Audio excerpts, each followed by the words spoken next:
Hello, how are you? Good, I'm also good. My name's Will Carne and welcome to some more Wahey Productions Psychology Revision. It is the final part of Social Influence, the surprise sprung up series of 2015 for you lovely people, because I have been receiving emails and hate mail because I forgot to do Social Influence 2 years ago and I've had enough. Jokes aside. In all seriousness, you're welcome. So today is the final part, as I said, and we're doing ethical issues, implications and some factors. So let's tidy things off a little bit.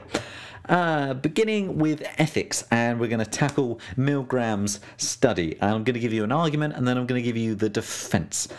Argument number one. Participants should not be deceived. They were deceived 3 times. Firstly, on the fact that the study was on the effects of punishment on memory. Secondly, that they were given someone real electric shocks. And thirdly, that the Confederates were just another participant. Defense of this is that without deception, the study could not have taken place. The participants were debriefed and 84% said they were glad they had taken part in the study. 74% said that they had learned something of personal importance, and only 1.3% reported negative feelings. Another argument is that participants should have given informed consent. The participants hadn't given their consent to take part in the study on obedience, but the defence is that it was essential to the study and they were debriefed afterwards. Another argument is that participants weren't protected from psychological harm. It was very stressful for the participants and they may suffer long-term psychological harm. The defence is that they were fully debriefed and offered counselling, and the pre-experimental survey showed very high levels of disobedience, so he didn't inspect the participants' response. Basically, so it wasn't expected. So yeah, that's okay. And then a final ethical concern is that participants should have the right to withdraw from the study at any time, and participants who wanted to withdraw were informed that they had no choice but to go on. It was one of the prods. The learner was also given this right and he was refusing to continue, yet the experiment continued, so you could argue that that's an ethical problem. But the defense is that they were not physically detained. It just showed that the power of the authoritative figure strengthening the actual experiment's findings. 65% did withdraw before the end, also showing that they clearly did have the right to withdraw, because some of them did. Also, I'm just going to briefly touch on Zimbardo's study if you want to use it. An argument is that participants did not give fully informed consent. They did not know that they would be arrested in their homes, but the defense is that after the experiment, Zimbardo had several sessions with the participants to help them deal with their experiences. Another argument is that participants were humiliated when they arrived. They did not know that they would be deloused and stripped, but Zimbardo did offer them counselling and he did not know that the guards would actually do that. And a final argument is that participants did not have the right to withdraw. One asked to leave and Zimbardo offered for him to be a snitch, and this made him feel that he couldn't actually leave. But then again, a defence is that participants were informed that they had the right to withdraw. He did not say that the participant could not leave, he just wanted him to think about it. Some participants did actually withdraw from the study as well. An ethics question is quite a nice one, to be honest, I think, because the argument and defence style of writing is quite easy to do. So there we are. I've given you everything you need to know in that sense.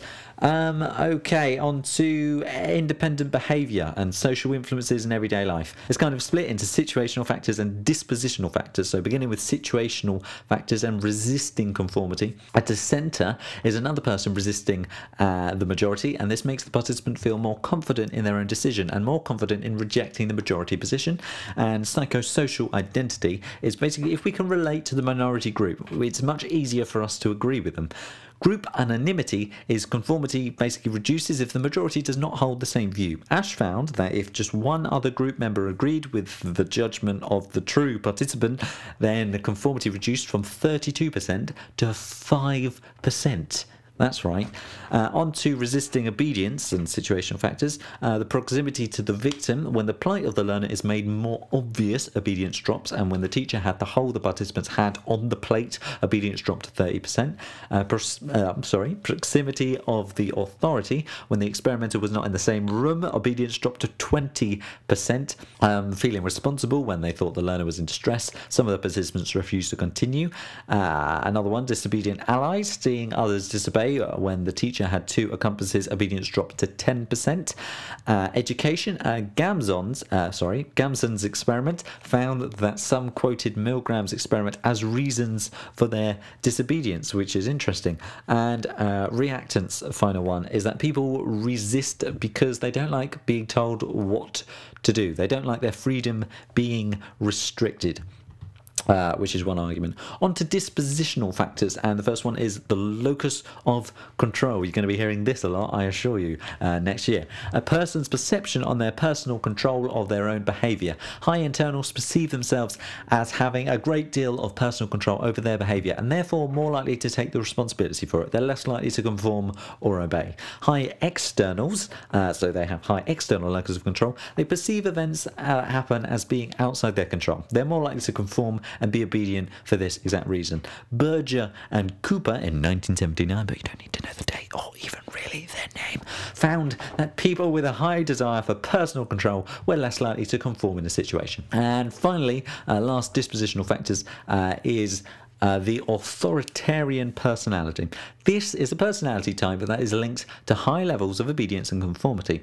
The characteristics of, and this is a really hard word to say, the characteristics of the authoritarian personality, I did it, is that they're very concerned about the status and upholding convention, and they're very conformist and submissive towards people that they see as having higher status and treat those below with contempt and suspicion. It's believed that this personality type came about due to the person's upbringing. And finally, last section of this video and this series is implications for social change.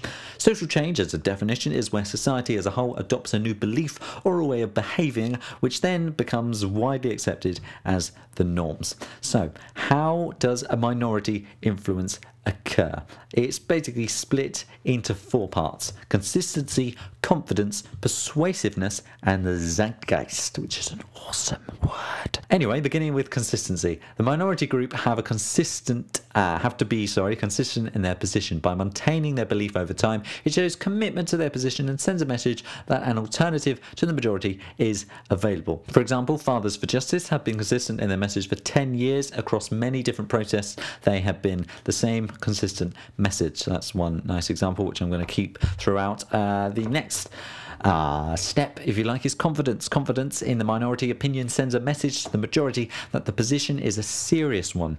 This will lead to more attention being given to the minority view. For example, Fathers for Justice perform stunts which demonstrate their confidence and get the media attention, which gets their voice heard. Persuasiveness is the next one. They should try to win over the people from the majority. This needs to be clear argument given to convince the masses. The minority influence is most effective if it isn't personal and has a wider benefit to society. It also should be consistent and persistent to make it more persuasive. And see, I basically used all the words in one sentence there. And it will have the snowball effect. Keyword there, snowball effect. Write it down, children.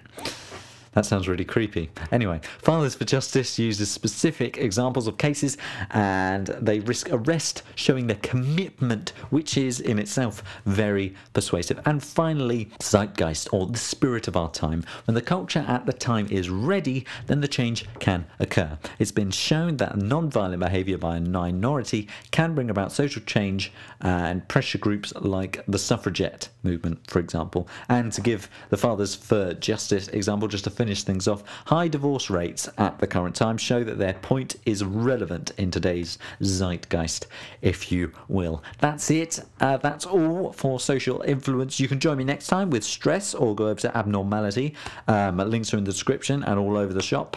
If you have any questions, ask in the comments. If you don't have any questions, go down to the comments and respond to the lovely people, because you're far more intelligent and you know you should be very nice at this current time.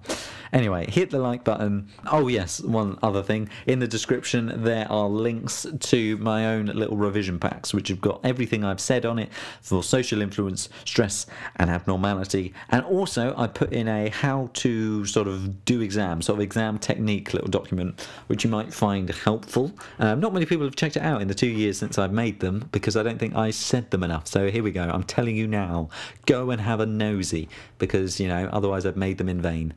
And tell all your friends and share, and to be honest I'm just plugging myself right now, so I might as well say subscribe. There we are, because I do bants. Right, I'm going to stop self-plugging right now, and I'm going to say very good luck in your exam, and do let me know how it goes and your results day. I really enjoy finding out about you people. And yes, thank you for listening. I've been Will Carne, this has been Wahey Productions. Goodbye.